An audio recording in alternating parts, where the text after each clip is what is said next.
സമൂഹത്തിൽ വെറുപ്പിന്റെയും വിദ്വേഷത്തിന്റെയും മേഖലകൾ സൃഷ്ടിക്കുന്നവരെ തിരിച്ചറിയണമെന്ന് NK Akbar MLA. Punnayur കുഴിങ്ങര Yuvadhara സംഘടിപ്പിച്ച കലാസാംസ്കാരിക വിരുന്ന് ഉദ്ഘാടനം ചെയ്ത് സംസാരിക്കുകയായിരുന്നു അദ്ദേഹം. കബീർ പുളിക്കപ്പറമ്പിലിന് ആദ്യ അംഗത്വം നൽകി മെമ്പർഷിപ്പ് ക്യാമ്പയിന്റെ ഉദ്ഘാടനം നിർവഹിച്ചു. Panchayat president TV Surendran, CPM Punnayur north local committee അംഗം MA വഹാബ് എന്നിവർ സംസാരിച്ചു. MK ശാലു അധ്യക്ഷയായി.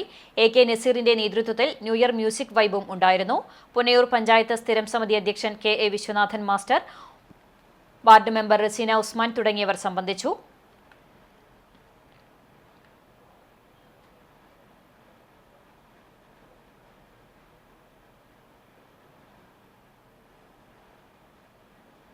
വിദ്വേഷത്തിൻ്റെതായ മേഖലകൾ സൃഷ്ടിക്കുന്നതിന് വേണ്ടിയിട്ടുള്ള വലിയ പരിശ്രമങ്ങൾ നടന്നുകൊണ്ടിരിക്കുക.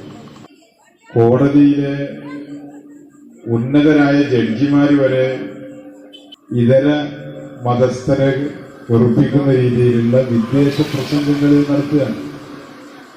മന്ത്രിമാർ സംസാരിക്കുന്നു, രാജ്യം ഭരിക്കുന്ന ഭരണാധികാരികൾ 4 വോട്ട് കിട്ടാൻ വേണ്ടി സംസാരിക്കുന്നു. ഇതൊക്കെ നമ്മുടെ രാജ്യത്തെ എവിടേക്ക് എത്തിക്കുക. അപ്പോൾ വെറുപ്പിൻ്റെതായ സംസാരങ്ങളും ആലോചനകളും നടക്കുന്ന ഒരു സന്ദർഭത്തിൽ മനുഷ്യന്റെ കൂട്ടായ്മകൾ ഉണ്ടാക്കുന്നതിന് വേണ്ടിയുള്ള ഏത് പരിശ്രമത്തെയും പ്രോത്സാഹിപ്പിക്കണം.